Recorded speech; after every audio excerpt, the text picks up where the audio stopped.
Bem, meus amigos, está chegando aqui a nossa hora de começarmos aqui os nossos estudos.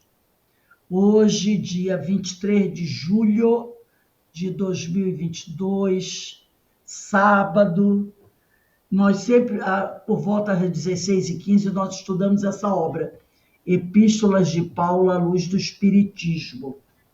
E hoje nós vamos iniciar a Epístola aos Filipenses, capítulo 16, Rumo ao Alvo. Muito importante o estudo dessa epístola. Eu acredito que vocês irão gostar. Eu gostei muito mesmo, sabe? Muito assim, empolgante, trazendo para a gente revelações muito importantes. Mas antes de nós iniciarmos a nossa reunião, eu vou fazer aqui a nossa prece de abertura. Pai amado, Pai de infinita misericórdia e justiça, estamos aqui reunidos, Senhor, em Teu nome, em nome de Jesus, em nome da espiritualidade amiga, para mais uma tarde de estudos, de reflexão, de aprendizado. Te pedimos, Senhor, que por acréscimo de misericórdia, o Senhor derrame sobre cada um de nós, sobre os nossos lares, nossos parentes e amigos, a sua bênção, as suas energias curativas, para que todos aqueles, Senhor, que nesse momento estiverem com alguma problemática orgânica, emocional, espiritual, possa adquirir o reequilíbrio tão necessário para a realização das nossas atividades no nosso dia a dia. Pedimos também a ajuda do Dr. Bezerra de Menezes, Jesus Gonçalves, Francisco de Assis, pedindo a esses espíritos que nos envolvam com seus fluidos abençoados, para que assim possamos nos sentir renovados em nossas forças.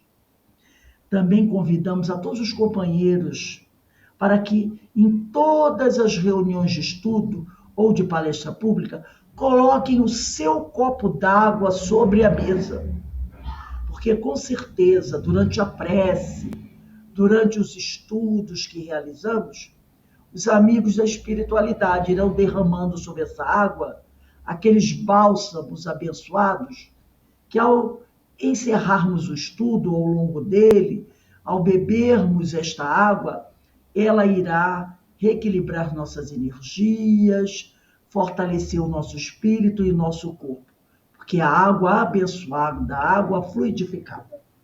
E assim, agradecidos pelas vibrações amorosas que sentimos nos envolver nesse momento, pedimos ao Mestre Jesus, a Francisco de Assis, que continuem a abençoar os nossos propósitos.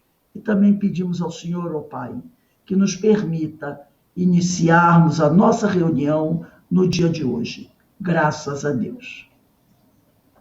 Bem, meus amigos, eu fiz questão de falar do copo d'água. É sempre bom, durante a palestra, durante os estudos que fazemos, sempre deixar assim, uma garrafinha de água próximo a nós, em um copo, e a gente vai bebendo aos pouquinhos, ou então bebe no final, porque com certeza esse copo d'água vai estar assim, repleto dos fluidos abençoados, que esses amigos espirituais que conosco se reúnem para nos ajudar nos estudos, vão colocando ali naquela água como um remédio para fortalecer o nosso corpo, o nosso espírito, né? E para nos equilibrar completamente.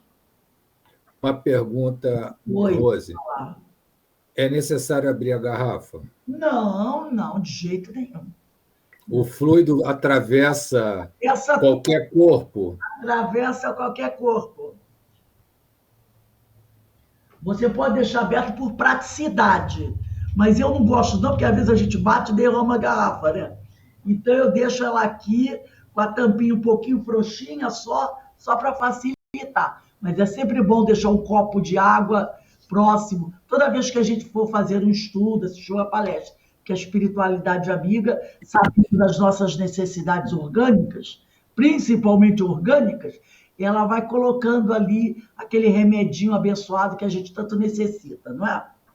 Então, meus amigos, eu vou começar fazendo a leitura do nosso livro. Epístola aos Filipenses, rumo ao alvo. A Epístola aos Filipenses foi redigida por Paulo em momento em que se encontrava preso. Então, quando ele escreveu essa carta, ele estava preso. Mas há polêmicas quanto ao local e à data. É claro, sempre existirá essa polêmica, porque devido ao tempo, 2.000 anos, e como os documentos, muitos foram perdidos, e a maioria dos documentos que nós temos é cópia da cópia, então fica difícil você estabelecer a data exata, até porque o calendário foi alterado depois, né? Estabelecer a data e o local. Mas a versão mais comum é que ele se encontrava preso, né? Então, a versão mais aceita é de que ele a teria escrito em Roma, entre os anos 62 e 63 depois de Cristo. É considerada uma das últimas ou a última das epístolas de despedida. Então, eles acreditam que a Epístola aos Filipenses foi a última ou talvez a penúltima a ser escrita, mas com certeza foi uma das derradeiras, né? Nessa epístola, Paulo tem como ideia central os ensinos de Cristo.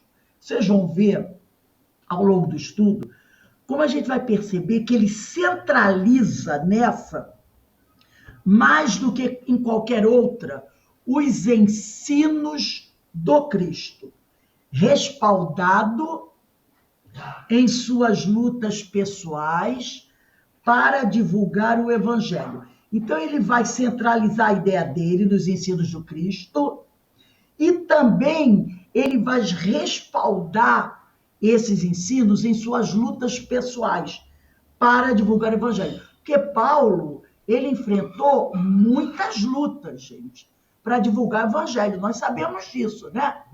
Porque nós sabemos da história dele como Saulo.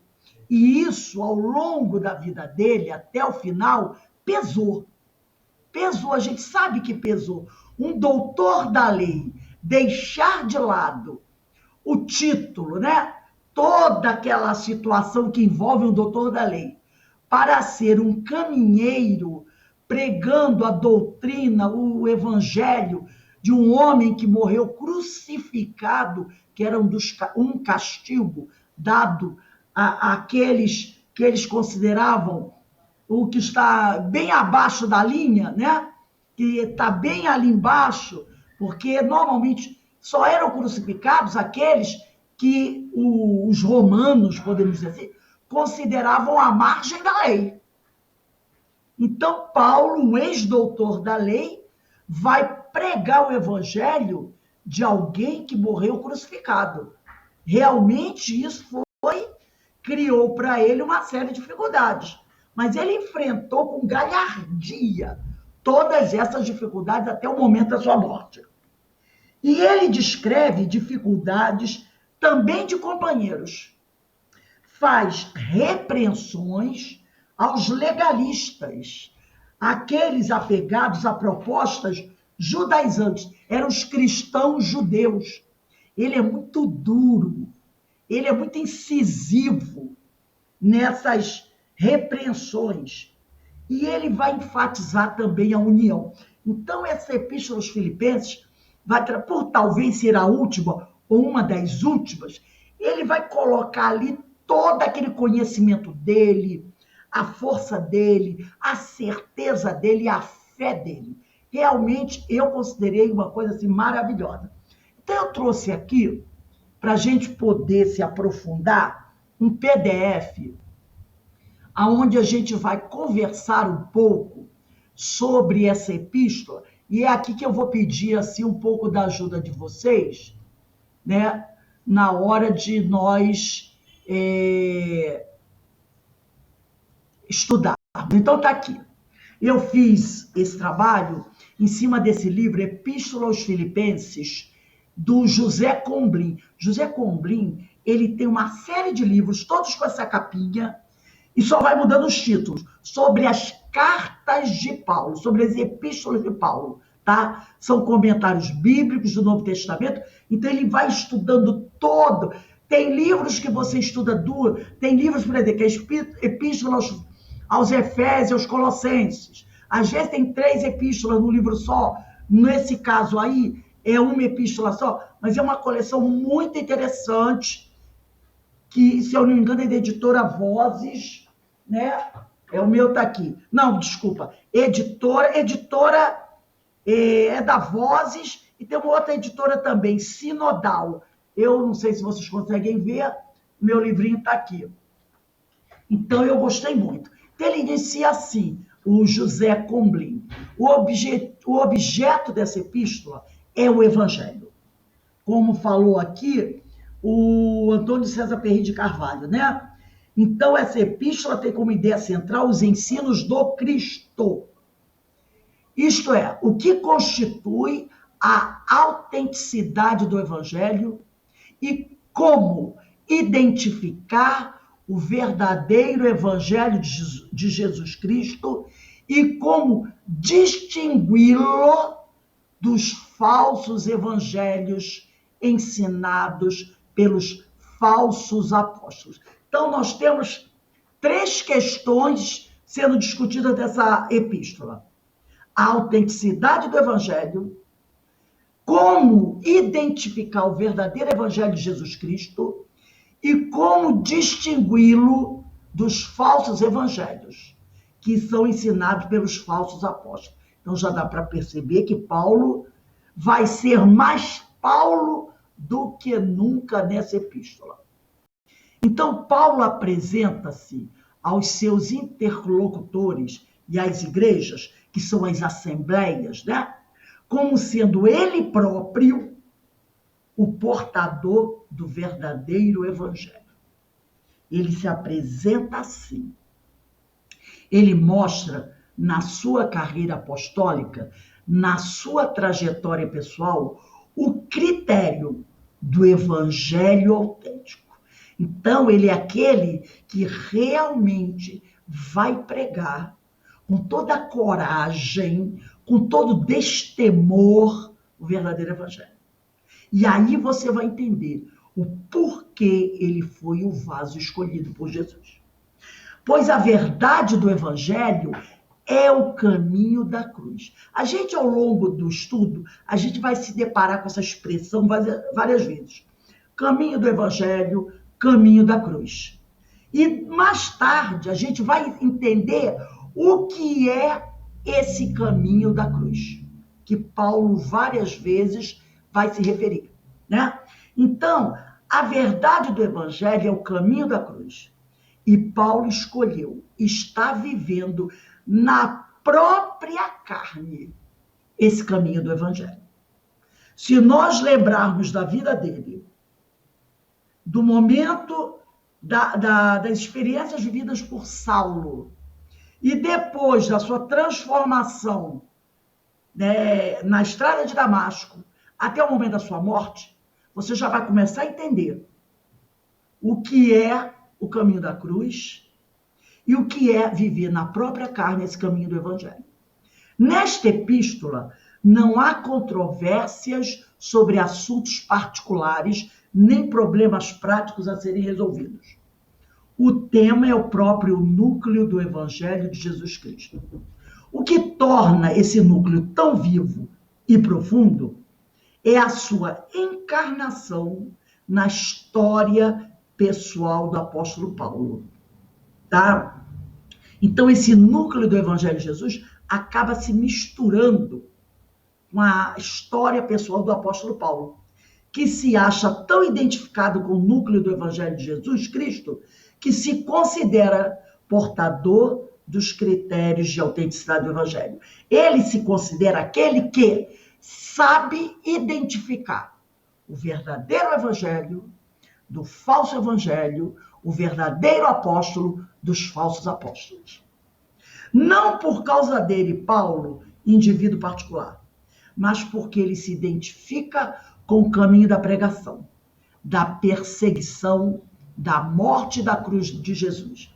Desse modo, o evangelho da cruz se torna presente e visível na missão do apóstolo. Então, a história do evangelho, desse evangelho da cruz, se mistura com a vida dele, com toda a missão apostólica dele. Paulo e a comunidade de Filipos. Ô, Rose, Oi, pode falar. desculpe, não sei se você mais à frente vai abordar mas o que vem a ser esse Evangelho da Cruz? Mas à frente eu vou abordar. Ah, então tá. Eu vou abordar. Paulo e a comunidade de Filipos. Sem ser uma capital de províncias, Filipos era uma cidade importante da Macedônia, situada numa estrada muito trafegada, a Via Egnatia, que ligava a Itália com a Ásia. Filipos era um centro comercial e militar de certa relevância. Então, ela era uma cidade da Macedônia. Era também uma colônia romana, isto é, uma cidade de residência para soldados aposentados. Normalmente, aqueles soldados romanos que se aposentavam, a maioria ia morar em Filipos. Esses soldados romanos eram profissionais, que no fim da carreira eram designados para uma das colônias. Normalmente, eles iam comandar um batalhão, eles iam ter uma posição administrativa de um certo destaque nessas colônias.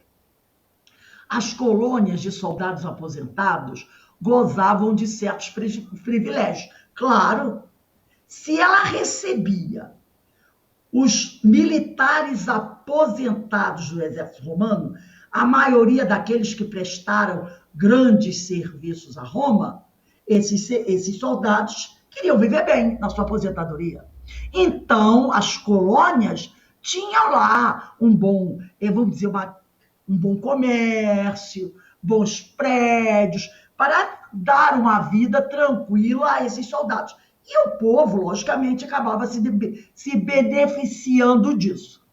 Naturalmente, muitos aspectos da vida dessas cidades lembravam a vida militar, que a grande parte era militar, né?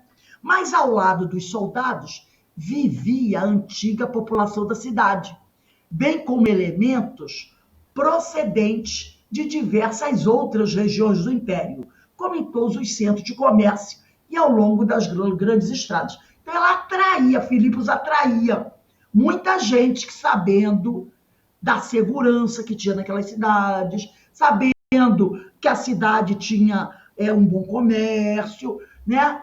As pessoas eram atraídas para morar ali. Paulo chegou pela primeira vez a Filipos entre 49 e 52 depois de Cristo.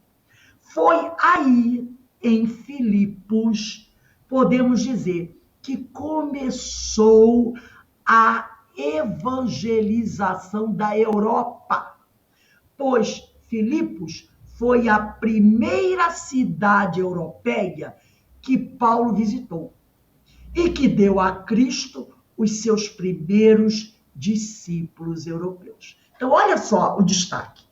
Filipos, na Macedônia, foi a primeira cidade europeia visitada por Paulo, né? Depois que ele sai da Palestina, e que deu a Cristo os primeiros discípulos europeus. Uma mulher de Tiatira, negociante de púrpura, de tintas, né? Chamada Lídia, e residente na cidade, recebeu o apóstolo em sua casa. A partir desta mulher, né, nasceu o primeiro núcleo da comunidade cristã de Filipos. Olha como a mulher, muita gente condena Paulo, dizendo que Paulo não dava destaques às mulheres, mas olha só, foi na casa de Lídia que nasceu o primeiro núcleo da comunidade cristã de Filipos. Então, aqui, Alberto, eu quero que você leia esse trecho do livro de Atos dos Apóstolos, capítulo 16, versículos de 11 até 15, só até o 15.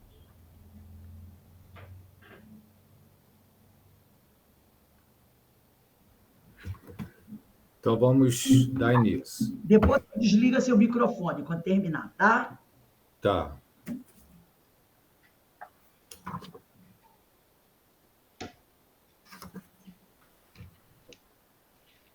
Pega aí onde você deixou marcadinho. Então, capítulo 16, versículo 11. Conversão de Lídia em Filipos. O meu evangelho é a tradução do Haroldo, né? Pode ser que Tem esteja problema. diferente um pouco, mas é a mesma, no fim dá tudo igual. Não tem problema. E fazendo-nos ao mar de Troade, navegamos em rota direta para a Samatrácia e no dia seguinte para Neápolis e dali para Filipos, que é uma cidade do primeiro distrito da Macedônia, uma colônia romana. Tivemos nesta cidade, permanecendo nela alguns dias. No dia de sábado, salmos para fora do portão, junto ao rio, onde supunhamos haver um lugar de oração. No dia de sábado, saímos para fora do portão, junto ao rio, onde supunhamos haver um lugar de oração, e sentando-nos, falamos às mulheres ali reunidas. E uma mulher, de nome Lídia, vendedora de púrpura da cidade de Tiatira, que adorava a Deus, a qual o Senhor abrira o coração para atentar ao que estava sendo falado por Paulo, nos ouvia. Depois de ser batizada, ela e sua casa rogou, dizendo: Se me julgais ser fiel ao Senhor, após entrar, permanecei na minha casa. E nos pressionou para isto. Então, repare, foi esta mulher Lídia, foi na casa dela que foi estabelecido o primeiro núcleo da comunidade cristã de Filipos. Aí começou a evangelização da Europa, na casa de Lídia, né? Olha que fato importante. Contudo, desta vez, Paulo não pôde se demorar em Filipos. Ele foi denunciado, preso e encarcerado.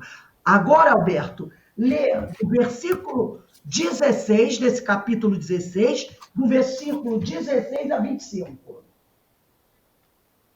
A prisão de Paulo e Silas em Filipos. Capítulo 16, 16. E sucedeu que, indo nós para o lugar de oração, veio a nosso encontro certa criada, que tinha um espírito de Píton, a qual proporcionava muito trabalho aos seus senhores, fazendo oráculos. Ela, seguindo a Paulo e a nós, gritava, dizendo: esses homens são servos de Deus Altíssimo, os quais vos anunciam o caminho da salvação. Ela fez isso por muitos dias. Paulo, indignado, voltou-se para o Espírito e disse: em nome de Jesus Cristo, eu te ordeno sair dela. E ele saiu na mesma hora. Vendo os senhores dela que se acabou a esperança de trabalho deles, tomando a Paulo e a Silas, os arrastaram para a praça perante as autoridades. E, conduzindo-os aos pretores, disseram: estes homens, sendo judeus, perturbam a nossa cidade, anunciando costumes que não nos é lícito receber nem praticar, por sermos romanos. Levantou-se a turba contra eles e os protetores, rasgando as vestes deles, mandaram açoitá-los com varas, tendo imposto sobre eles muitos golpes. Os lançaram na prisão, ordenando ao carcereiro guardá-los com segurança. Ele, recebendo tal ordem, lançou-os na prisão mais interna e prendeu os pés deles no tronco. Por volta da meia-noite, Paulo e Silas estavam orando e entoando hinos, salmos, e os prisioneiros escutavam a eles. Então, Paulo, né, essa mulher vivia gritando atrás deles, ela era uma médium, mas era uma médium que trabalhava para os homens e praticava uma mediunidade sem Jesus, cobrava. Né? Paulo acabou com aquilo. Logicamente que os homens não gostaram, né, de perder o ganha-pão. E aí eles foram presos, né? Presos, encarcerados, mas mesmo presos, encarcerados, eles continuaram a pregar o evangelho. Deixando a cidade, porque ele foi obrigado a deixar a cidade, Paulo foi a Tessalônica. E aí aqui eu vou ler, né? Não precisa vocês não, é pouquinho. Aqui, na primeira carta aos Tessalonicenses, capítulo 2, versículo 2, vem dizendo assim, depois que ele saiu de lá, né? Efetivamente, ele já está entre os Tessalonicenses. Sabeis, irmãos, que a nossa ida a vós não foi sem fruto, pois tendo primeiro sofrido e tolerado afrontas, como sabeis em Filipos, tivemos confiança em nosso Deus para vos pregar o evangelho de Deus, no meio de muitos obstáculos. Então, ele está falando dessa prisão que ele sofreu em Filipos, né?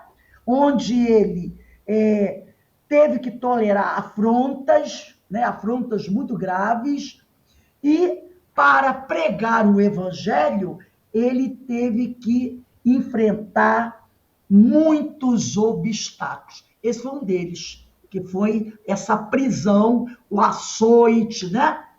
Pelo que consta, em pouco tempo, Paulo soube criar laços tão profundos em Filipos que a comunidade aí nascida se tornou seu maior consolo, o maior motivo de glória e alegria do apóstolo. Pelo que podemos saber, né? Pelo que podemos saber, Paulo tornou a passar por lá, por Filipe, outras vezes. Parece que houve alguns problemas em Filipos. Pode ler para a gente aí, Denise? Leia Atos, capítulo 20, versículo 1 a 4, e depois a segunda carta aos Coríntios, capítulo 7, versículo 5. Ele enfrentou muitos problemas, né? Mas eu sinto uma interferência no microfone quando está aberto. Então, lá, vamos ler. Viagens e despedidas. Depois que cessou o tumulto, Paulo convocou os discípulos, fez-lhes uma exortação, despediu-se e pôs-se a caminho para ir à Macedônia. Percorreu aquela região, exortou os discípulos com muitas palavras e chegou à Grécia, onde se deteve por 3 meses. Como os judeus lhe armassem ciladas no momento em que ia embarcar para a Síria, tomou a resolução de voltar pela Macedônia. Acompanharam Sópatro de Bereia, filho de Pirro, e os tessalonicenses Aristarco e Segundo, Gaio de Derbe, Timóteo, Tíquico e Trófimo da Ásia. Na segunda aos Coríntios,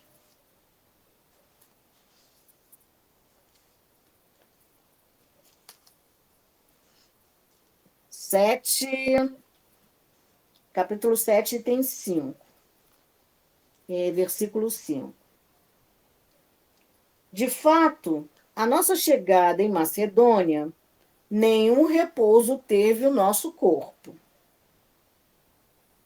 Eram aflições de todos os lados, combates por fora, tremores por dentro.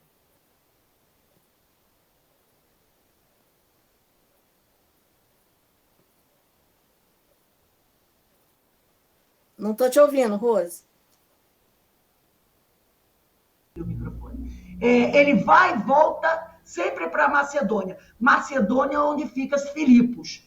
E nessa região, ele sempre vai encontrar muitas dificuldades. É interessante quando ele diz aqui, em realidade, desde a nossa chegada à Macedônia, quer dizer, na cidade de Filipos, a nossa carne nenhum repouso teve. Antes sofremos toda a tribulação. No exterior, combates, né? Disputas, discussões, agressões verbais, e no interior, temores, não é? Principalmente temores, não tanto por ele, mas também pelo que as pessoas podiam fazer aos seus discípulos. Isso é uma coisa que ele tinha muito medo, das agressões que os discípulos dele poderiam receber, serem presos, torturados e mortos. Por isso que ele diz, e no interior, temores. Porém, o bom entendimento entre Paulo e a sua querida comunidade Filipos ficou confirmado pela visita. Aí eu estou aqui na segunda carta aos Coríntios, né? Capítulo 8, versículo de 1 a 6. Eu vou ler aqui. Ora, elogio das igrejas da Macedônia. Ora, nós vos fazemos conhecer, irmãos, a graça de Deus que foi dada às igrejas da Macedônia. E é que no meio das muitas tribulações com que são provados, tiveram abundância de gozo, e a sua profunda pobreza abundou em riquezas do seu bom coração. Então ele está querendo dizer o seguinte, aqueles que seguiam Jesus, os cristãos da Macedônia, eles eram muito pobres, muito pobres. Apesar dele ter uma comunidade pagã muito forte em Filipos, a comunidade cristã, verdadeiramente cristã, sempre esteve ali pronta a auxiliar Paulo, a seguir o evangelho. Por isso ele se estabeleceu naquela comunidade um grande número de amigos, e era uma comunidade por quem ele tinha o maior dos carinhos, né? Mas era uma comunidade muito pobre, por isso que ele diz aqui, é que no meio das muitas tribulações com que são provados, quer dizer, com que são provados os moradores de Filipe, a comunidade cristã, tiveram abundância de gozo, e a sua profunda pobreza material abundou em riquezas do seu bom coração. Porque eu dou testemunho de que foram espontaneamente liberais, segundo as suas forças e ainda acima das suas forças, rogando-nos com muito encarecimento a graça de tomar parte nesse ministério em favor dos santos. E não como nós esperávamos, mas ainda se deram a si mesmos, primeiro ao Senhor, depois a nós pela vontade de Deus. De maneira que rogamos a Tito, que assim como começou, assim acabe também entre vós esta graça. Então, ele diz que essa comunidade deu a si mesmo, primeiro a Deus, se entregou a essa comunidade. Primeiro ela se entregou a Deus, e depois ela primeiro ela se entregou à vontade de Deus, né? E também ela se entregou a ele. Ela foi muito amiga de Paulo, né? Então ele diz aqui, primeiro se entregou ao Senhor, depois se entregou a nós pela vontade de Deus. Então, uma comunidade que abraçou a Deus e abraçou a Paulo, como muito poucas outras fizeram. Depois disso, né, vai narrando José Comblim, nada mais sabemos dos filipenses, até a famosa carta de Policarpo, bispo Marte de Esmirna. Foi um outro, né, um outro bispo, um outro, vamos dizer, quando a gente fala bispo, não é esse bispo da Igreja Católica atual. Era como Paulo, né? Um líder de uma igreja da cidade de Esmirna que morreu martirizado. Por isso que ele é bispo Marte de Esmirna. É como Inácio de Antioquia. No início do século II, Policarpo escreveu uma carta aos filipenses. Na carta, o bispo dá o testemunho. Isso 50 anos depois que Paulo tinha morrido.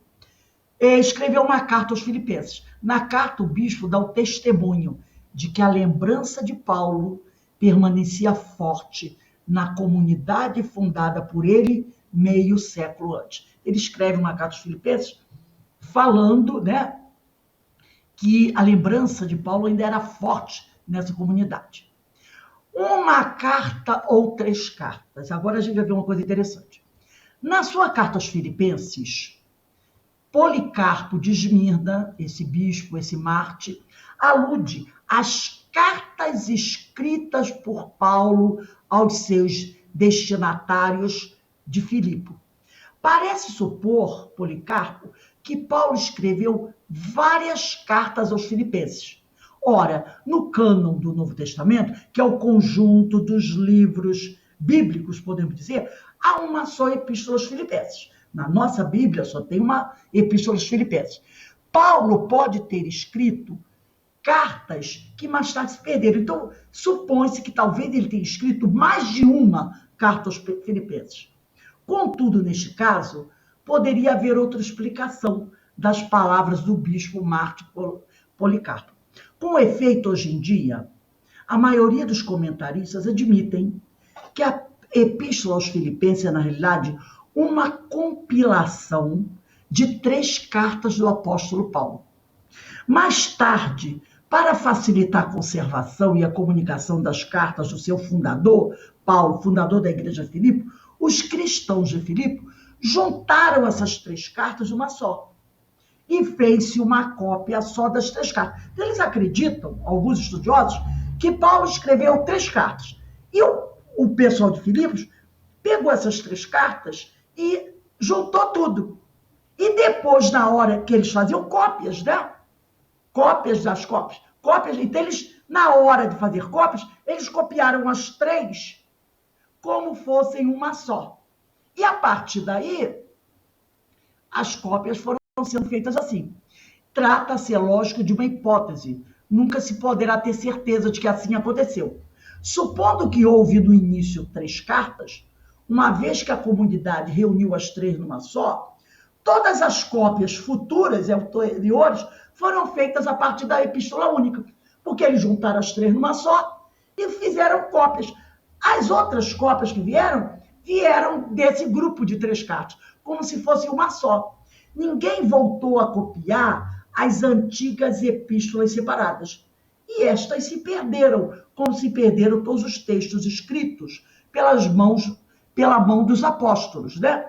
E dos seus secretários. Somente chegaram até nós cópias muito mais recentes. A gente sabe disso. A gente sabe que o que nós temos são as cópias, porque os documentos originais já desapareceram. Agora a gente vai analisar um pouquinho e o porquê que eles têm quase certeza que essas cartas são 3 em vez de uma. Porque o teor delas são diferentes. Por isso eles acham difícil alguém ter escrito uma carta com um conteúdo diferente, entendeu? No mesmo texto. Então, eles acreditam que sejam 3 cartas. A carta A, que seria a carta primeira, Paulo está preso nessa carta. Alarmada a comunidade de Filipos, mandou a Paulo um representante chamado Epafrodito. Epafrodito vai ser um dos grandes amigos de Paulo. Então, essa comunidade mandou a Paulo um representante chamado Epafrodito, que levasse para Paulo uma ajuda para a sua subsistência. Só um minutinho, gente, que eu vou acender a luz aqui. Né? Então, a comunidade se reuniu e disse assim, não, Paulo está preso, você vai levar lá uma ajuda para ele na prisão. Naquele tempo, como hoje em dia, ainda em muitos casos, os presos que são abandonados pelos seus familiares passavam necessidade na prisão, sem roupa, sem comida, né? Tinham dificuldade. Paulo tinha adotado o princípio de nunca pedir nem aceitar ajuda econômica das comunidades que evangelizavam. Isso era uma prática dele. Ele sempre disse, eu sempre fui, como diz assim, eu sempre fui capaz de sustentar a mim e aos meus amigos. Porque aonde ele chegava com os companheiros, eles logo buscavam arrumar um trabalho para ganhar alguns recursos para se sustentar. Ele não gostava de ficar ali na dependência da ajuda financeira das pessoas, tá? Então ele tinha esse princípio. Mas desta vez, porém, tratando-se dos filipenses, que eram grandes amigos dele, ele abriu uma exceção. Esta exceção mostra até que ponto vai a confiança entre Paulo e a comunidade de Filipos. Logo depois da chegada de Epafrodito com ajuda, Paulo mandou este bilhete de agradecimento. Então, eu vou ler aqui. Está na carta aos Filipenses. Deixa eu pegar aqui, que caiu o papelzinho. Está na carta aos Filipenses, capítulo 10, capítulo 4, versículos de 10 a 20. Deixa eu abrir aqui que caiu, botei o papelzinho aqui, está aqui. Epístola aos Filipenses, capítulo 4, versículos de 10 a 20. Só para a gente ver a palavra de agradecimento de Paulo aos Filipenses, que mandaram para ele comida, roupa e algumas moedas, né? Para que ele na prisão não ficasse sem nenhum recurso. E ele diz aqui, muito me alegrei no Senhor, porque enfim vi reflorescer os vossos sentimentos de outrora a meu respeito. É certo que os tinhais, porém só vos faltava a oportunidade de os manifestar. Não digo isto levado pela minha necessidade, porque aprendi a contentar-me com o que tenho. Sei viver nas privações, sei também viver na abundância. Em tudo e por tudo fui habituado a ter fartura e a passar fome, a estar na abundância e a padecer necessidade. Ele aprendeu a viver no momento de fartura e no momento de carência. Tudo posso naquele que me conforta. Contudo, fizestes bem em tomar parte na minha tribulação. Vós também sabeis, ó Filipenses, que no princípio do Evangelho, quando parti da Macedônia, quando saiu de Filipos, nenhuma igreja comunicou comigo quanto a dar e receber, senão vós somente, porque até a Tessalônica me mandaste 1 e 2 vezes o que me era necessário. Porque mesmo quando ele estava na Tessalônica, o pessoal de Filipos mandou ajuda para ele. Não é que eu busque dádivas, mas busco o fruto que vá aumentando a vossa conta. Está dizendo, não é que eu queira receber ajuda, mas quando vocês me ajudam, vocês ganham méritos. É isso que ele está falando, né? Agora tenho tudo e estou na abundância. E ele estava preso. Estou cheio, depois que recebi de Epafrodito o que me mandastes, como odor de suavidade, como hóstia aceita, agradável a Deus. O meu Deus, pois, cumpra todos os vossos desejos, conforme as suas riquezas, com a glória em Cristo Jesus. Seja dado glória a Deus e Pai nosso, por todos os séculos dos séculos. Assim seja. Então ele agradece a ajuda dos filipenses, pedindo a Deus que os ajude pela generosidade deles para com ele, Paulo de Tarso, nesse momento de tribulação. Agora, a carta B, nessa carta B, Paulo ainda está preso, pois a prisão, a perseguição por Cristo e a cruz são o que condiciona o conteúdo dessa segunda carta. Aliás, a solidariedade entre o apóstolo e os filipenses é a comum participação na prisão e na cruz de Cristo. Vários autores que não aceitam a hipótese que adotamos acham que esta carta foi escrita como um testamento. De acordo com eles, Paulo pensava que ia ser condenado à morte pelas autoridades romanas da cidade em que estava detido. A carta teria sido escrita sob a impressão de uma morte iminente. Então, esses outros autores acham que essa carta de Paulo foi uma despedida, porque ele estava com medo da morte, né? Esta interpretação desses autores, porém, entra em contradição com alguns versículos que esses autores estão na obrigação de marginalizar como sem importância. Então, esses autores, eles ignoram alguns versículos que vai contra essa teoria deles, de que Paulo estava com medo da morte. Como, por exemplo, esses versículos da carta aos Filipenses, capítulo 1, versículo 25 a 26. Parecem dizer, nesses versículos, que Paulo prevê a sua libertação e uma visita aos filipenses. E o versículo é esse aqui. E tendo esta confiança, sei que ficarei e permanecerei com todos vós, para proveito vosso e gozo da fé, para que a vossa glória cresça por mim em Cristo Jesus, pela nova ida a vós. Outros autores, ao invés, entendem que Paulo confia numa libertação próxima. Então, ele estava otimista nesses versículos. Então, é totalmente infundada a ideia que ele estava temeroso, acreditando que ia morrer. Em alguns versículos, parece que Paulo deseja defender-se contra adversários. Em alguns versículos dessa carta vai aparecer isso. Tudo sucede como se Paulo sentisse a necessidade de justificar o fato de estar ainda com vida. Por quê? Porque pelo tempo que ele estava pregando e falando as coisas que falavam, para muitos, ele já deveria ter morrido. E nesses versículos parece que ele se justifica por ainda estar vivo, como se alguém acusasse Paulo, né, de ter culpa de não ter sido morto ainda como mártir da fé. Então, ele de vez em quando escutava alguma coisa assim. Porque outros homens, outros discípulos de Jesus, já tinham morrido, já tinham se tornado mártir. E ele, apesar de tudo, ainda continuava vivo. E como se isso fosse uma culpa dele. Em Filipenses, capítulo 1, versículo 22, Paulo diz: mas se eu viver na carne me der fruto da minha obra, não sei então o que devo escolher. Paulo, nesses versículos, diz que não sabe o que é melhor: morrer logo para estar com Cristo ou continuar vivendo para continuar evangelizando. O que quer dizer esse argumento?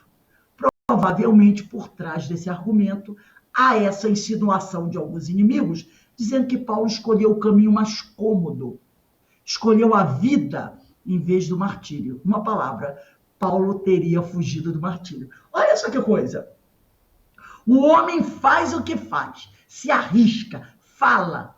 Mas a questão aqui, sabe qual era? Eles reclamavam que Paulo, toda vez que se via em dificuldade, apelava para as cidadanias dele. Cidadania romana, cidadania grega, cidadania judaica, para poder escapar de morrer. Então, quando pegavam ele, dizia: eu sou cidadão romano. Aí o judeu soltava. Quando o outro pegava: eu sou cidadão grego, eu sou cidadão judeu. Ora, se ele tinha condições de fazer isso e escapar da morte e continuar trabalhando para Jesus, por que não usar? É aquele detalhe, talvez se não usasse, ele poderia ser considerado suicida. Você podia escapar da morte. Porque onde estava escrito que ele tinha que se entregar para ser morto? se ele tinha condições de escapar da morte, sair da prisão, por que não utilizar os recursos que ele tinha? Esses recursos ele não roubou de ninguém. Ele não comprou de ninguém. Ele não adquiriu de forma ilícita. Todos eles eram lícitos. Cidadão romano, nasceu numa província romana, judeu de nascimento. Entendeu? Então, eram argumentos lícitos. Ele tinha dupla, tripla cidadania. Por que não usar isso? Se ele estava preso entre os judeus e ele sabia que eles queriam matá-lo, e se ele tinha condições de escapar, por que não usar? Para poder morrer e ganhar o título de Marte? Lembrando que continuar vivendo era continuar sofrendo, enfrentando obstáculos em nome de Jesus. E essa era a escolha dele. Mas eles o acusavam de não aceitar o martírio e ficar fugindo da morte. Ora, nós nascemos com esse instinto de sobrevivência e temos que fazer tudo dentro do que é lícito para nos mantermos vivos e não nos entregarmos ao martírio quando podemos sair dele. Não é? Então, por trás dessa frase que ele disse aí, morrer para estar com Cristo ou viver para continuar evangelizando? Aí parece até que continuar evangelizando era uma coisa fácil. Não era. Ele enfrentaria muitas dores, muitos sacrifícios, né? Mas ele fala isso porque havia essa insinuação de alguns inimigos dizendo que ele escolheu o caminho mais cômodo, escolheu a vida utilizando, né, essas cidadanias em vez do martírio. Numa palavra, ele teria fugido do martírio. Daí o argumento de Paulo. Por minha parte, diz ele, eu preferia morrer e estar com Cristo, mas preferi continuar evangelizando, sacrificando a oportunidade de estar com Cristo para prosseguir na luta da evangelização. A carta C aqui muda totalmente a tonalidade. Por isso que dá para perceber bem que são 3 cartas juntas, né? Esta carta é uma polêmica violenta contra certos adversários de Paulo, que ameaçam a tranquilidade da comunidade de Filipos. Nesta parte, não há alusão à prisão, nesta parte da carta. O tema deixa de ser a prisão de Paulo. O apóstolo deve estar livre já. Então, nessa terceira carta, ele já não estava preso. Mas ele soube dos problemas que agitam a comunidade, ou poderiam agitá-la. O tema dessa carta é a divergência com os adversários. O objeto é a denúncia dos erros desses adversários. Quais são esses adversários de Paulo? Existem muitas interpretações possíveis. Os adversários de Paulo também são missionários cristãos, evangelizadores como ele. São judeus cristãos, judeus recém-convertidos ao cristianismo. A sua mensagem acentua de maneira muito diferente o evangelho de Jesus. A mensagem desses judeus cristãos, tá? Ela acentua, ela aborda o evangelho de Jesus de uma maneira diferente da de Paulo. Pelo visto, esses judeus cristãos recém-convertidos dão muito valor às suas obras pessoais, que eles consideram extraordinárias. Eles fazem milagres, anunciam uma cristologia de milagres e de pura ressurreição. Então, eles exaltam mais os fatos, o extraordinário, os fenômenos. Eles apresentavam uma visão triunfalista de Cristo, como se Cristo fosse o rei, mas esquecem que Jesus disse que meu reino não é deste mundo. A sua mensagem não estava centrada na cruz, ou a mensagem de Paulo, pois na pregação de Paulo não há verdadeiro cristianismo fora da cruz de Cristo. E a gente já vai ver o que é isso. O centro da libertação é o caminho da cruz. A novidade do evangelho cristão é o escândalo da cruz. Até hoje, Semana Santa, Sexta-feira Santa, o que as religiões no passado faziam e até hoje fazem. Jesus, lá no horto, é preso, é levado preso, é martirizado, recebe chicotadas. Não tem um filme novo até que fala sobre isso? Né? Que é cada chicotada horrível, aonde as costas do Cristo é arrebentada, sai pedaço de carne. Depois ele é levado a Pilatos, é colocado uma cruz de espinhos, uma coroa de espinhos, o sangue escorre. E aí ele anda, toda aquela via crucis, é pregado na cruz e você escuta o barulho do martelo, enfiando os pregos nas mãos, nos pés, depois a cruz é levantada e ele sofre ali até morrer. A novidade desse evangelho, né, dos judeus cristãos é o escândalo da cruz. Estão percebendo o que é esse escândalo da cruz? É esse martírio. Eles ficam, né? Até hoje nós vemos isso.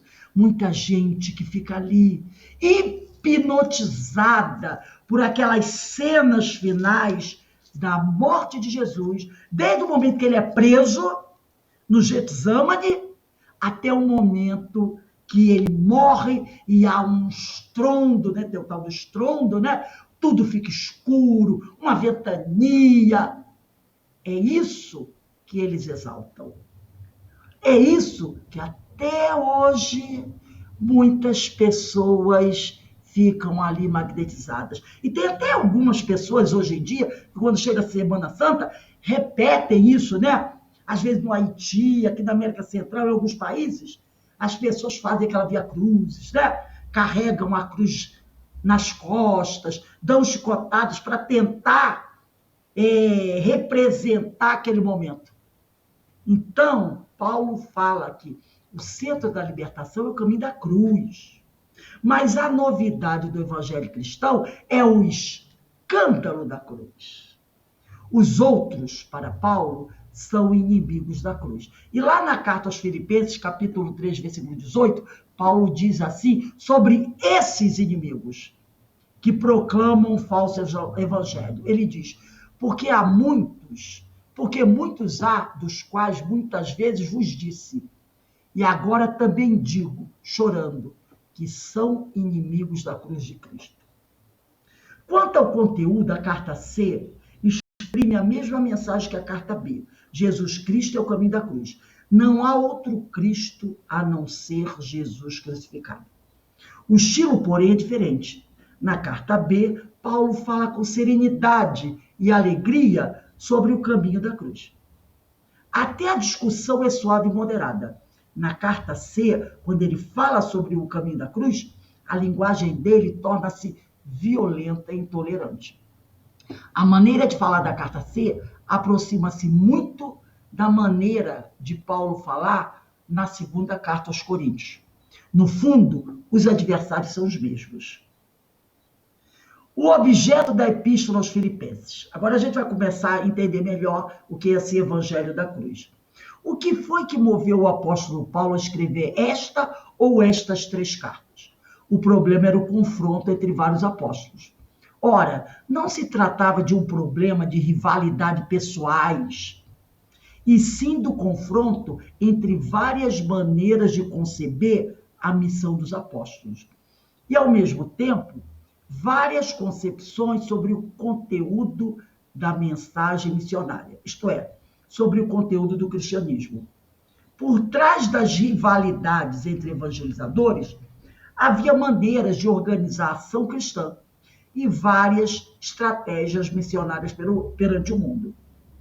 Acontece que, na mente de Paulo, lutar pela sua liderança nas igrejas e lutar pela autenticidade do evangelho é uma só coisa. A tese de Paulo é que o fundamento da autoridade do evangelizador está no próprio evangelho. A autoridade do evangelizador, para Paulo, não vem de uma fonte exterior ao próprio evangelho. Se o evangelho proclamado por um apóstolo é verdadeiro, autêntico, se é realmente o evangelho de Jesus, o apóstolo é legítimo, verdadeiro e autêntico. Inclusive, ele vai dizer o seguinte: se esse apóstolo prega o verdadeiro evangelho de Jesus, mesmo que ele não goste de mim, ele é um apóstolo verdadeiro e autêntico. Porque, às vezes, o outro evangelizador não gostava dele, de Paulo. Até porque tinha esse ranço dele ter sido o ex-doutor da lei. Mas se esse apóstolo prega o verdadeiro evangelho, não importa que ele não gostasse de Paulo. Paulo considerava verdadeiro e autêntico. Agora, se o apóstolo prega um evangelho falso, não é um verdadeiro apóstolo. E na carta aos Filipenses, capítulo 3, versículo 2, ele manda a seguinte mensagem aos filipenses: guardai-vos dos cães. Olha a expressão agressiva que ele usa para falar dos falsos apóstolos. Guardai-vos dos cães. Guardai-vos dos maus obreiros. Guardai-vos da circuncisão. Porque eles eram judeus cristãos e queriam trazer as práticas judaicas para o cristianismo. Então ele chama eles de cães, chama eles de maus obreiros, entendeu? Diz que eles que tomassem cuidado com esses que pregassem a circuncisão no movimento cristão. Ele é muito duro. Por conseguinte, o problema da liderança... Oh, desculpa, correu aqui. Opa, correu a vez. Por conseguinte, o problema da liderança ou da autoridade da igreja depende totalmente do problema do evangelho. Qual é esse verdadeiro evangelho de Jesus Cristo? Será que nós sabemos? Qual é o evangelho que confere autoridade? Ora, o sinal fundamental do evangelho, o que permite fazer a distinção entre falso e verdadeiro evangelho, é a cruz. E é isso que a gente vai ver agora. O evangelho de Jesus Cristo está centrado na cruz. E a cruz não é aquele objeto de madeira. Não é aquele objeto de madeira. Aquele objeto de uma trave vertical, uma trave horizontal. Na matemática, que nome dá isso? Me fugiu. Não é? Me fugiu o nome que dá. Porque nós temos as paralelas, é perpendicular. Uma em pé e uma cortando no meio. Alguém aí pudesse... Só... Isso. Não é vertente? Oi? Vertente? Não, é vertente. São linhas perpendiculares, não é isso, Alberto? Isso. São linhas... É que me fugiu a palavra agora que me veio. São linhas perpendiculares. Uma em pé e outra deitada, não é isso? Então, não é essa cruz de madeira, não é esse elemento que ele está falando. O evangelho de Jesus está centrado na cruz, tá? O evangelho que não coloca... Deixa eu só pegar aqui. O evangelho que não coloca a cruz no seu centro não é, deixa eu só... O evangelho de Jesus Cristo. É isso que ele vai falar aqui. Só um minutinho aqui, gente, que eu só estou tirando uma dúvida aqui, que eu gosto de dar tudo direitinho.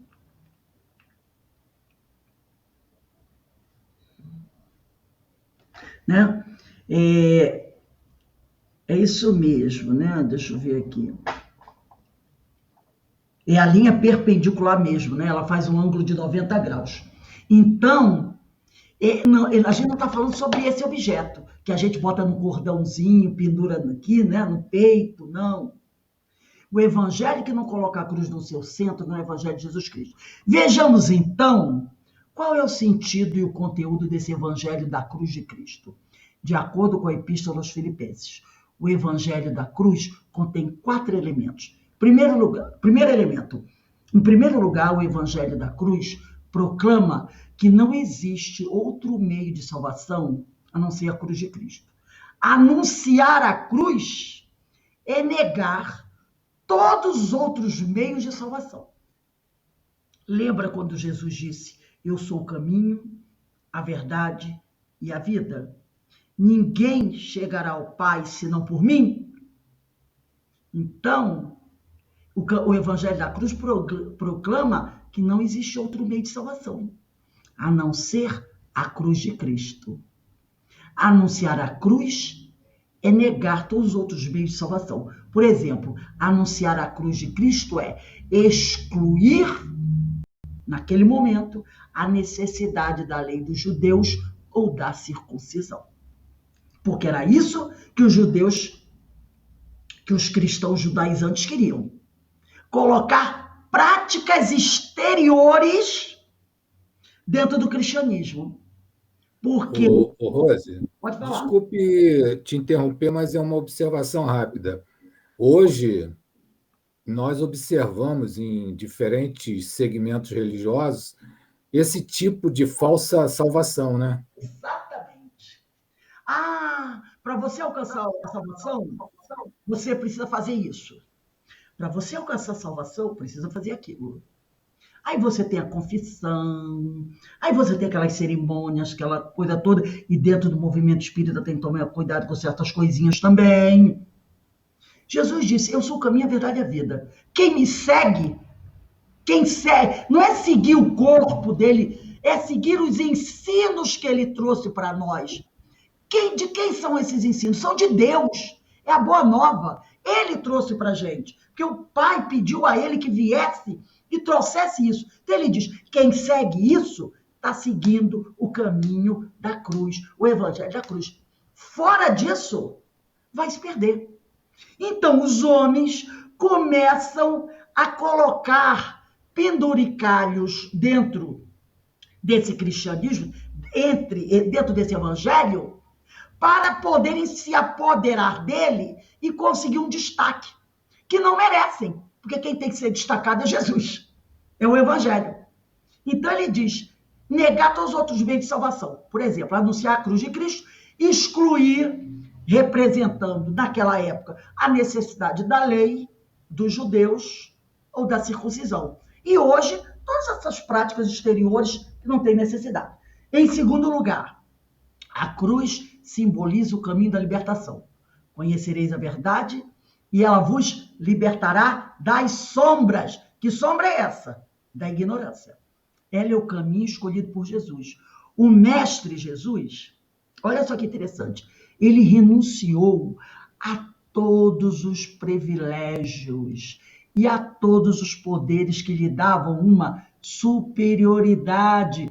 Lembra quando Pilatos diz para ele: sois reis? E ele diz para Pilatos: meu reino não é deste mundo.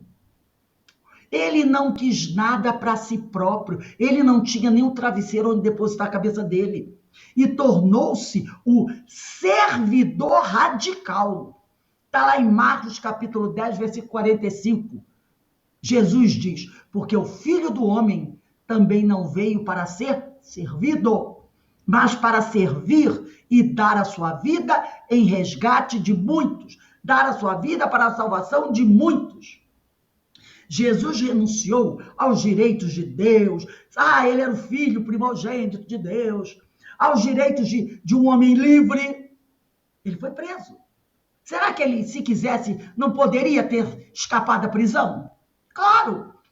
Ao direito à vida e até o direito de morrer como membro do seu povo. Ele poderia ter morrido, ter tido uma cerimônia, aquela coisa toda, né? Ele renunciou a tudo isso.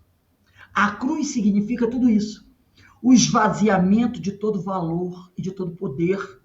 Valor e poder temporais. A cruz significa a condição de escravo condenado, porque ele morreu como um escravo condenado, injustamente e expulso do seu povo para morrer como um reprovado. Porque para aqueles judeus que o condenaram, ele era reprovado. A cruz é essa disponibilidade total que leva o missionário a não buscar confiança nem apoio em nenhuma força criada, e somente no Pai. os falsos missionários ficam apegados a certos valores criados e, por isso, não vão até o fim da sua missão. Eles começam uma linda missão, mas daqui a pouco começam a se envolver em alguns interesses aqui, outros interesses ali, e vão se distanciando da sua verdadeira missão. Ao invés, Paulo considera tudo aquilo, olha como ele é assim forte no que ele diz. Ao invés, Paulo considera tudo aquilo como esterco. Esses penduricalhos, esses valores temporais. Na carta aos Filipenses, capítulo 3, versículos 7 e 8, ele diz assim: mas o que era para mim lucro, poder temporal, o dinheiro da família dele, o título dele, doutor da lei, eu tive como perda, por amor de Cristo.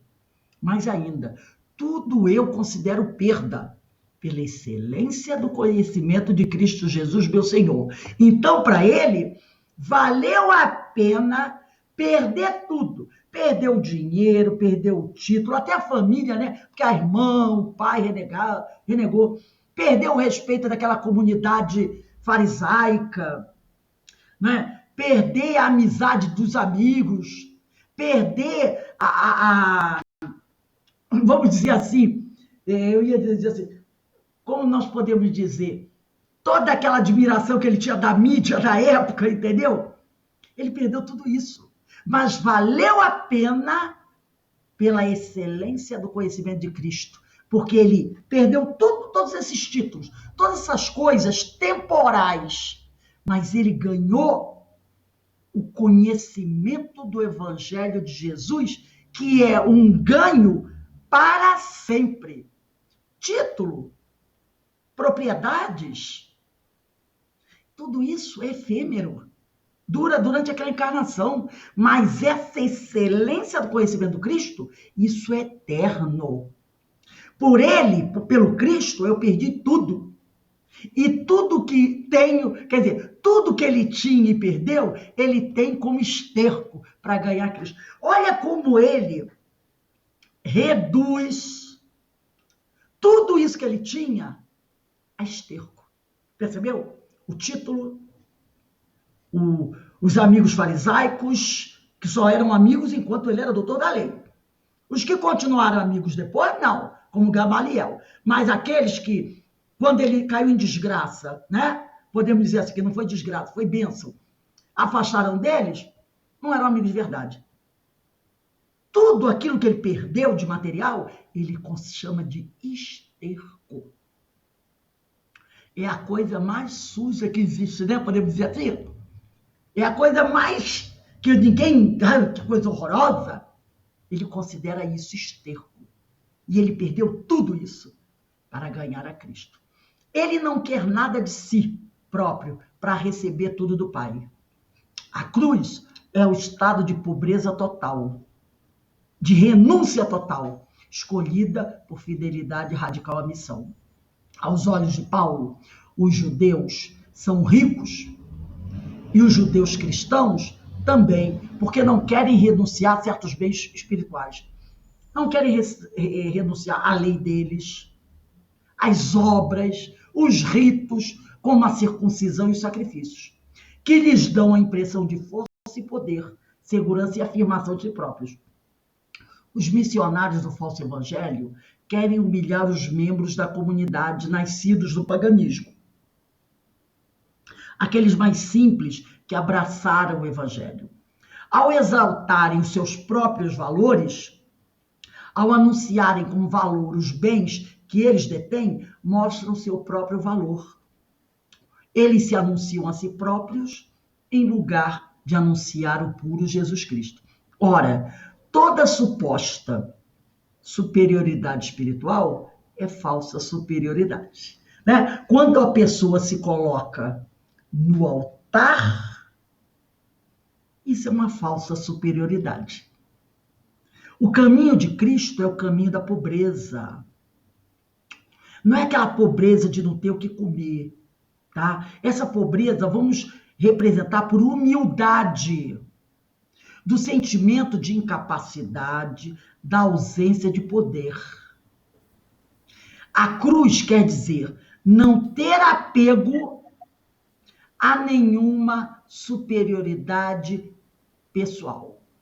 Aceitar o esvaziamento de si próprio, se fazer verdadeiramente humilde, tá? Que o apóstolo Paulo quis assumir seguindo a Jesus. Então, a cruz quer dizer não ter apego a nenhuma superioridade pessoal, aceitar o esvaziamento de si próprio, da sua vaidade, que ele, Paulo, quis assumir seguindo a Jesus.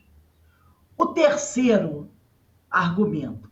O evangelho da cruz é o esvaziamento da perseguição, da prisão, da morte e até do opróbrio da morte crucificada, que é a morte de um herege, de um excomungado. Paulo prega a cruz de Cristo, porque está sendo perseguido, preso sob ameaça de morte, mas está disposto a aceitar essa morte por Cristo e com Cristo. Então, quando ele fala que o evangelho da cruz é o esvaziamento da prisão, da morte, é porque ele não teme a morte, tá? Ele não teme morrer como um herege, como um excomungado. Pelo Cristo, ele se expõe, ele não teme. Então ele prega a cruz do Cristo. Ele está sendo perseguido, está sofrendo ameaças, mas nada disso o detém. Quem prega o evangelho, que não inclui o perigo de prisão e de morte, não prega o evangelho da cruz. O que ele está querendo dizer? O seguinte, vamos trazer isso para os dias de hoje. Quem prega o evangelho, que não inclui sacrifícios e renúncias, não prega o evangelho da cruz.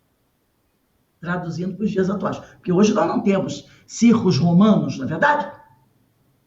Mas aquele que prega o evangelho tem que estar ciente que vai precisar renunciar a muita coisa e vai precisar fazer sacrifícios. Entendeu? Quem não está disposto a se sacrificar e a fazer renúncias, não prega o evangelho da cruz. Um evangelho que encontra o favor dos homens e o bom acolhimento das autoridades não pode ser o evangelho da cruz. Porque existem evangelizadores, existem aqueles que se dizem apóstolos, mas que aceitam fazer o quê? Trocas, passar a mão da cabeça, para manter o status, para manter o título, tá? Tem pseudo-religiosos, né? Que buscam estar ao lado das autoridades para poder aparecer na mídia, para poder se locupletar do dinheiro do povo. Nós não estamos vendo isso hoje? Um monte de homens que se dizem religiosos e que estão se apoderando do dinheiro público para proveito próprio.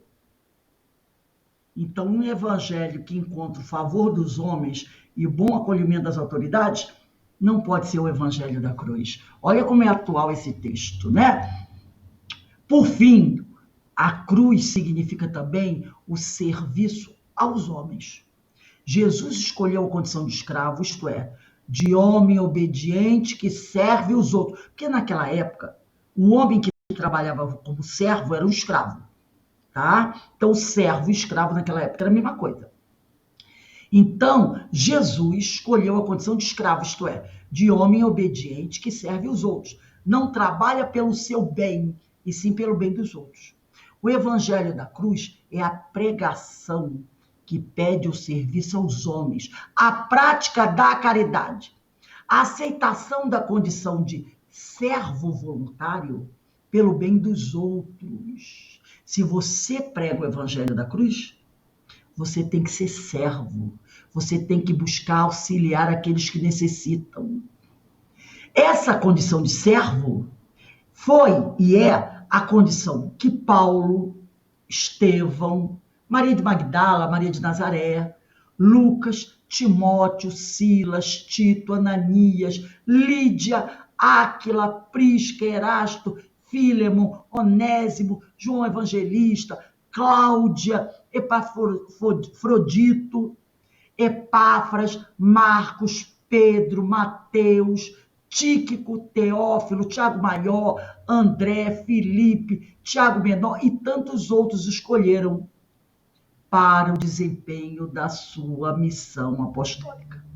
Não é? Então, todos esses homens e mulheres mencionados aqui, e muitos outros, né? Que nós não citamos o nome, mas sabemos que lutaram e deram até a sua vida pelo Evangelho do Cristo, esses homens foram verdadeiramente servos, aqueles que trabalharam não pelo seu bem, mas pelo bem dos outros, fazendo o que Jesus ensinou: ama a Deus sobre todas as coisas e ao próximo como a ti mesmo. E para a gente concluir, a Epístola aos Filipenses, com as suas 3 cartas primitivas, constitui uma expressão da luta de Paulo pelo Evangelho. Esta luta continua, pois os adversários que Paulo teve que enfrentar ainda existem em nossos tempos. E como existem? Por isso esta epístola permanece fecunda. Ela alimenta e ilumina os missionários. Alimentou e iluminou os missionários do passado, alimenta e ilumina os missionários de hoje. E oferece às comunidades critérios seguros para discernir quais são as verdadeiras lideranças que realmente realizam a obra do Cristo. Para você fazer isso, só voltando aqui, é só relembrar esses 4 argumentos que estão aqui. Porque esses 4 argumentos mostram qual é o ABCD, o verdadeiro evangelho. Então, ela permite às comunidades atuais critérios seguros para que a gente possa discernir quais são as verdadeiras lideranças que realmente realizam a obra do Cristo. Aquele que não segue esses critérios não estão pregando o evangelho, o verdadeiro evangelho da cruz. Perceberam? Como Paulo, ele é espetacular. Ele listou. Por isso que você diz que até os dias atuais, lê aquilo e vê o que a gente está vendo hoje com alguns homens que se dizem religiosos. Eles estão fazendo isso? Se não estão, são falsos apóstolos e estão pregando um falso evangelho. Um evangelho que não é o evangelho da cruz. Então, esse é o evangelho da cruz. É o evangelho da renúncia, é o evangelho do sacrifício, como Jesus se sacrificou, como Paulo se sacrificou, como vários deles se sacrificaram, pelo evangelho e buscando auxiliar o seu próximo, como Jesus ensinou. E aí, o que vocês acharam? Denise e Paulo, que a Ana está meio doentinha. Olha, Rose, eu cada vez mais admirando o Paulo, né? Cada vez mais admirando e agradecendo, porque é uma força de vontade, uma firmeza, né? Uma fé realmente, assim, e é muito bom, porque a gente até hoje tem como aproveitar. Ele deixou, né? Não só para aquele povo daquela comunidade daquela época, né? Aquelas comunidades, aquelas igrejas, mas para nós também, né? Essa palavra de fortaleza, essa palavra de ânimo, não é mesmo? E para a gente se colocar também no mundo, né, Rose? A gente também aprender a não se desviar. Exatamente. E Denise também, ele traz uma palavra de fidelidade, né? Exatamente. Fidelidade aos princípios do Cristo, tudo que o Cristo ensinou, renúncia, humildade, ele está lá batendo nessa tecla. E a gente vê, independente até dos outros segmentos religiosos, até mesmo dentro das nossas casas espíritas, a gente ainda vê muita coisa, né? Que Sim, tem a prática da caridade, se volta-se, mas tem muita bajulação, tem muito desvio, tem muita coisa assim que não é o verdadeiro sentido né, do que Paulo coloca. Ele coloca E aí a gente vê também que, quando a gente falou da salvação, muitos hoje a acréscimos. salvação é o dízimo, né? Em muitos segmentos, o dízimo, se você der o dízimo, tu está salvo, Tá né? só. Exatamente. E a salvação é completamente diferente, é a tua reforma profunda, é os teus valores de acordo com. É o tesouro que tu vai construir em você com a renúncia, sacrifício, humildade, tudo aquilo que Jesus exemplificou, né? E também quando ele fala da aproximação do verdadeiro do apóstolo, das autoridades, do poder, quando ele se aproxima para poder porque a gente sabe, né? A gente sabe que muitos de nós, vamos dizer assim, esses homens que se dizem apóstolos, muitas vezes, quando ele diz, cuidado quando esse se aproxima do poder para tirar, fazer uma troca, receber um agado, e acaba mergulhando naquilo tudo, e aí surgem os escândalos, né? Envolvendo A, B, C, D. Ele diz, isso que eu estou dando, isso não é evangelho da cruz, não, gente. Então, ele mostra os critérios para quando você olhar aquilo, saber que aquilo é um falso profeta. Exatamente. Entendeu? Então, ele mostra tudo isso, ele dá para a gente, nos ensina a saber separar o joio do trigo. Ele mostra isso para a gente. Eu estou mostrando, nesse item A, B, C, D, aqui no final, ele mostra, Evangelho da Cruz é isso aqui. Se você segue isso, você prega o Evangelho da Cruz. Você é um verdadeiro apóstolo. Se você não segue isso, você é um falso apóstolo. Aí foi quando ele disse, por isso que são 3 cartas, porque o teor das cartas vai ficando diferente. Seria impossível uma pessoa, numa carta só, ter essas manifestações tão diferentes. Na carta C, ele é muito duro. É uma das últimas, já perto dele morrer. Ele não tem mais que, tipo assim, dar satisfação a ninguém. Ele vai ali. Então, ele chama de cães.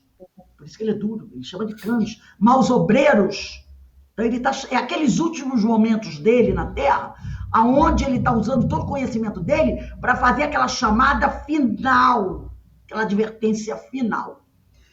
E para a gente encerrar aqui, nós falamos, como ele falou, dos verdadeiros apóstolos, dos apóstolos sinceros. E eu tirei aqui, e quando eu li isso, eu até me emocionei, sabe? Eu cheguei a chorar assim, de emoção.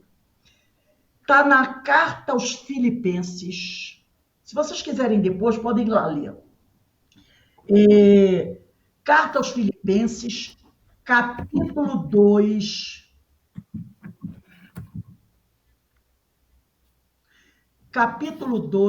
versículos 19 a 23. Ele vai citar aqui o exemplo do verdadeiro apóstolo do Senhor. De um homem que verdadeiramente prega o evangelho da cruz. Então, carta aos Filipenses é carta aos Filipenses. Depois de Efésios, vem carta aos Filipenses. Capítulo 2, versículo 19 a 24. Vocês já acharam aí, quem quiser ver? Carta aos Filipenses. Recomendação de Timóteo? Não, eu não sei. O meu não tem esse título. É capítulo 2, versículo 19. Isso, é isso mesmo. Eu vou começar a ler. Já achou, Denise? Carta aos Filipenses, capítulo 2, versículo 19. Ele diz assim: espero no Senhor Jesus enviar-vos brevemente Timóteo.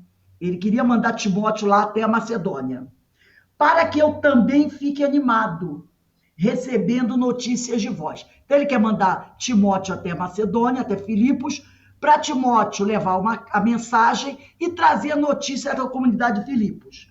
E ele diz aqui: porque não tenho ninguém unido comigo em sentimentos e que se interesse por vós com afeto mais sincero.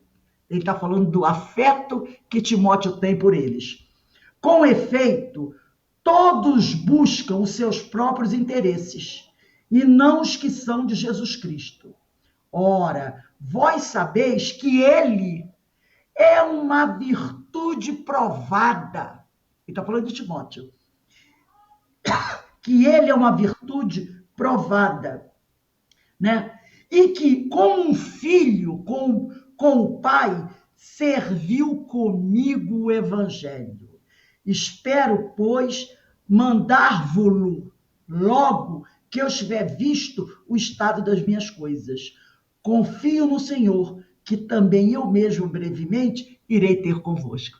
Então ele faz uma exaltação aqui a Timóteo, linda, né? Quando ele diz aqui: não tenho ninguém unido comigo em sentimentos e que se interesse por vós com afeto mais sincero. Então, ele fala do afeto que Timóteo tem por aquela comunidade. Depois ele diz: com efeito, todos buscam os seus próprios interesses e não os que são de Jesus Cristo. Ora, vós sabeis que ele, Timóteo, é de uma virtude provada e que, como um filho com o pai, serviu comigo o evangelho. Olha, eu fiquei tão emocionada com isso. Isso ele está mostrando. É o verdadeiro apóstolo. Timóteo é um verdadeiro apóstolo. Assim como Timóteo pregou o verdadeiro evangelho. E tinham outros 3 que com ele fizeram muito isso. Timóteo, Tito, Silas, Tique, com aqueles nomes, né? Timóteo, Tito e Silas. Esses 3. Agora, para mim, naquela lista, a novidade é Cláudia. Eu nunca tinha ouvido falar em Cláudia. Foi uma das mulheres que abria a casa para ele e que evangelizava e trabalhava divulgando o evangelho com ele. Então, entendeu? Lídia, Prisca, lembra? Áquila e Prisca. A ele sim. Que fundou, foi a partir dela que surgiu a primeira igreja na Europa. Cláudia foi uma dessas também, que fazia parte das igrejas que ele fundava, trabalhadora ali junto com ele, e várias outras mulheres também. Né? Ele fundava uma igreja, aí ele tinha aquele grupo de amigos divulgando. Então, Cláudia foi uma delas. Foi uma dessas mulheres. E várias outras, né? Então, ali está uma lista. Como também Maria de Marcos, que ofereceu a casa a Jesus para a última ceia, a mãe do Marcos. Né? Maria de Magdala, Joana de Cusa, seguidora de Jesus. No caso, esta é Maria, né? Mãe de Marcos. Tem Maria, irmã de Lázaro, tem Marta, irmã de Lázaro, tem Maria de Magdala, tem Maria de Marcos, mãe do apóstolo Marcos, Isso. tem várias. Maria, mãe de Jesus. Então, eu botei uma Maria representando várias Marias. Então, todas essas pessoas que dedicaram a sua vida ao evangelho, sejam homens ou mulheres, ele considera os verdadeiros apóstolos. Então, quando eu li isso aqui sobre Timóteo, ele está mostrando o verdadeiro valor de um apóstolo. Mas todos, Ananias, que venceu o próprio medo, não é? Para ir lá dar a primeira orientação a Saulo, tinha que ter muita fé em Jesus. Porque Saulo não era uma coisinha, era na visão deles, o cavaleiro do Apocalipse. E ele Foi lá. Ele só disse, tem certeza, senhor? Só fez a perguntinha. Jesus tem, ele. Seja feita a sua vontade. Colocou em risco a própria vida. Porque vai que Paulo estivesse armando ali um circo, como muitos pensaram que era uma armadilha. Quando ele foi à casa do caminho e Pedro não deixou ele entrar, recebeu ele na porta. João, parece que foi João que atendeu a porta, falou com ele, disse assim, aguarda aí fora um pouquinho que eu vou chamar Pedro. Pedro, ó, adivinha quem está lá na porta? Aí Pedro, quem? Vai lá ver. João, aí Pedro foi, olhou assim, conversou com ele, mas disse assim, ó, volta amanhã. Hoje você não entra, não. Volta amanhã, que eu vou conversar com o pessoal. Aí Pedro foi explicar. Aí no outro dia ele veio. Então eles tinham medo dele. Afinal, era Saulo de Tarso, o grande perseguidor. Era normal ter medo. Mas Jesus disse assim, vai lá, Ananias, é meu vaso escolhido. E Ananias disse, tudo bem, senhor, que se faça a sua vontade, lá vou eu. Lá vou eu. Com medo de estar pondo em risco a própria vida. Vai que tivesse uma tropa, ainda mais que Paulo queria. Saulo, quando foi atrás dele, foi para matar. Porque achava que ele era culpado da morte da noiva, da mulher que ele amava. E Ananias fugiu de Jerusalém para lá, porque sabia que Saulo ia atrás dele. Aí Jesus manda Saulo ir lá, manda Ananias ir lá falar com o homem. Ele olha. Então, isso é fé. Isso são os verdadeiros apóstolos, que pregavam o evangelho da cruz. E aqui esse trecho é representando Timóteo, mas todos aqueles, né? Que realmente trabalham e trabalham até hoje. Olha aí o Chico Xavier. Olha uma Ivone do Amaral Pereira. Não é? Olha um Caibar Schutter, um doutor Bezerra de Menezes, que trabalham pela divulgação do evangelho. E estão aí fazendo aquilo que Jesus ensinou. Fala, Alberto. Não, é que eu tenho assim uma visão de que Paulo, ele na espiritualidade, ele foi preparado e veio com aquilo tudo que precisava ser mesmo. Primeiro com a contradição, seguidor das leis, e depois o despertar. Tudo foi planejado por Jesus. Eu tenho convicção. Contradição, não. O Saulo, não. O Saulo é a personalidade. Porque ele foi preparado por Jesus. Mas ele era um homem que tinha questões a resolver. Ligado à vaidade, ao orgulho, a egoísmo. Quando ele encarna numa família rica, num meio poderoso, ele recebe todo aquele conhecimento. Mas ele era homem, espírito ainda com as suas dificuldades. Como João Batista. Entendeu? Ele era um homem que tinha suas dificuldades. E o meio onde ele viveu, onde ele cresceu, facilitou essas dificuldades que ele tinha. Porque o homem que manda matar Estevão é um homem altamente orgulhoso. É um homem altamente vaidoso.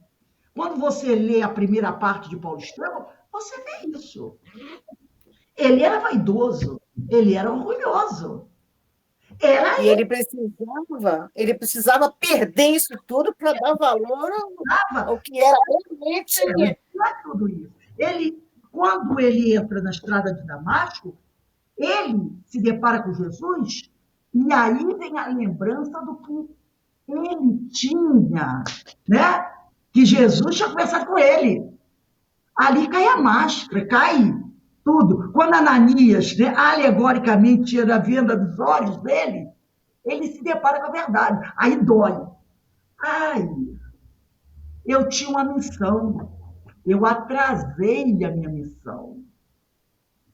Mas agora eu vou colocar minha missão em prática. Vai ser mais um pouquinho difícil, mas eu vou colocar em prática. Agora, para isso, eu tenho que renunciar a tudo isso que eu dei um grande valor na minha vida, que foi o título, o poder, porque ele queria ser um príncipe um príncipe judeu. E é o sonho dele, era ser o chefão do chefão do chefão. Era o orgulho do homem da terra, que ainda tem coisas para resolver. Mas aí ele abriu mão de tudo. Ele disse: tudo isso que eu tinha de poder, de coisas materiais, eu considero como um esterco. Ele usou essa, é um esterco para mim.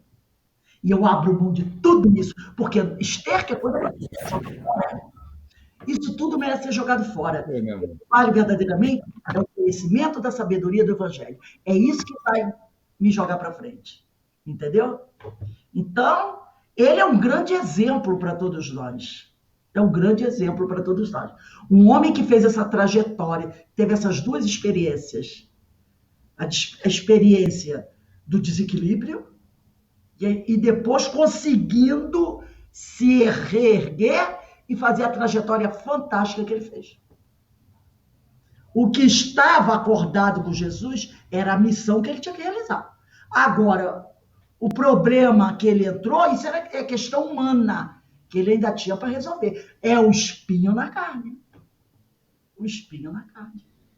Nosso orgulho, nossa vaidade, nosso egoísmo, nossas dificuldades que nós vamos vencendo com o passar do tempo. Tá legal? Podemos fechar aí? Semana que vem a gente continua estudando essa carta. Nós fizemos essa passagem para a gente entender o sentido da carta. Aí semana que vem a gente vai estudar os trechos dessa carta e tudo mais. Então, meus irmãos, vamos encerrar aqui a nossa reunião, que eu acho que foi bastante proveitosa, né? Mais uma vez. E eu vou pedir para a Denise fazer a nossa prece de encerramento. Denise, por favor.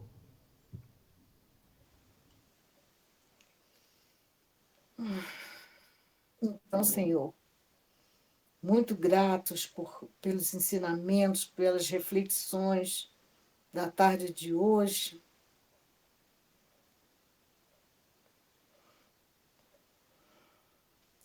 Lhe agradecemos